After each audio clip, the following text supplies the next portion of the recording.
Joining me now, Republican Congressman Leonard Lance of New Jersey, member of the House Energy and Commerce Committee, which advanced the health care bill this afternoon. Congressman, you're a yes on this bill, I take it. I was a yes in committee today, based upon the bill as it exists today. And we've just completed a 27-hour marathon committee hearing. Why are you rushing so fast? I don't think we're rushing. It came out of Energy and Commerce and out of Ways and Means.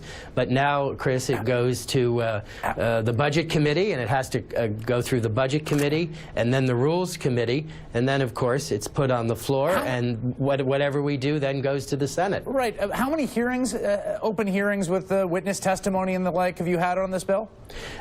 We've had a series of hearings over the last several years on the Affordable Care Act. No, in this Congress, though, how many hearings in this Congress on this bill? We have gone to the American people with Paul Ryan's Better Way, and we campaigned on the fact that we were going to improve the system. No, and I totally think get that's that, what we've done. Right, no, I get that, but there's legislative language now. I'm just curious, how many hearings has your committee had on this bill?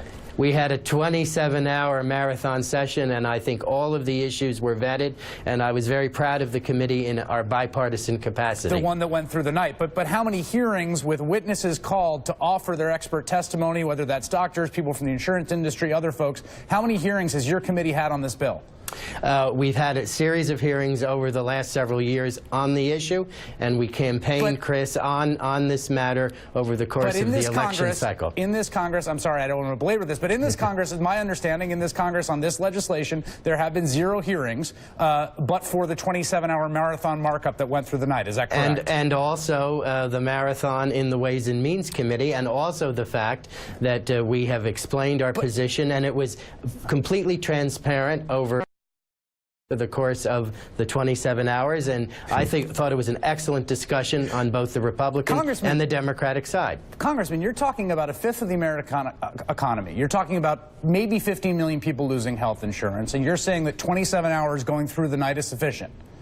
I think that we have to move forward. I suspect that when it gets to the Senate, there will be a discussion there. But I do think the American people, Chris, want us to reform Obamacare, and I am committed to doing that.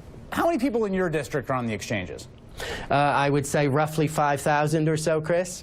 My understanding from Kaiser Family Foundation is it's as much as 4 times that. I think it's much more like 20,000. Have you talked to them about what would happen to them, particularly, say, a 60-year-old who makes $20,000 to $40,000 who could be looking at $7,000 to $9,000 more out of pocket?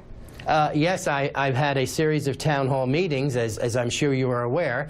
At one town hall meeting, we had 1,400 people, and then at a second town hall meeting, we had 900 people. And so, yes, I've tried to discuss these matters with constituents in the district. Yes, and this is genuinely commendable. We've lauded for you on it for this program. Many of your colleagues did not.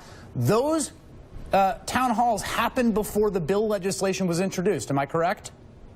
Certainly we had our principles, but yes, it was before. Yes, it was before the bill was introduced. So, if I were in your district, say, and I were on the exchange and 60 years old and making $20,000 and saw that my out-of-pocket costs were going to go up by $7,000, I didn't know that when you had the town halls. Now that the bill actually exists, I do know that. Do you see why it might be important to have hearings or some exchange with constituents on that fact? I certainly have a series of exchanges with constituents and will continue to do so.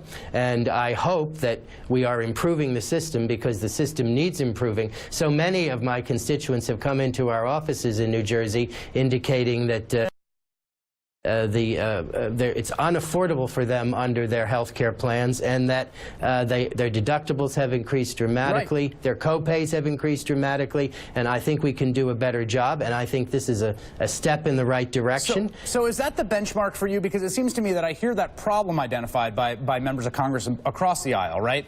High deductibles, high co-pays, premiums going up, right? That's the main complaint. The question then that is one of the complaints. Is that the benchmark by which the solution should be judged? Which is to say, are you saying your constituent, we will bring those costs down, and can you look them in the eyes and promise that will happen? I certainly believe that is the goal, and I certainly think we have to improve the system that exists now, because the system that exists now has really been so difficult for those who have been under health care coverage through their employment, and their deductibles have increased dramatically, their co-pays have increased dramatically, and I think we have to do a better job. I also think, Chris, that we should maintain portions of what occurred under Obamacare. Pre-existing conditions, for example, young people on their parents' policies into their 26th, and I have argued internally that we should, at least to some extent, continue the Medicaid enhancement. I want to ask you about that Medicaid enhancement. Final question for you. You have hospitals in your district, I imagine? Yes, of course. Okay. What will be the effect on those hospitals and about the folks who are dependent on Medicaid when the Medicaid expansion is phased out? The Medicaid expansion is not being phased out. It's that the percentage that will be paid by the federal government will be at the regular Medicaid match. Right, but they're going to cut off new enrollees, which is ultimately going to sort of set it on a glide path to zero. States will have the ability to continue with new enrollees so long as the match will be at the regular match, not at the enhanced match. Right. I would prefer the enhanced match. What is the effect going to be for the hospitals and for the poor folks in your district who depend on Medicaid?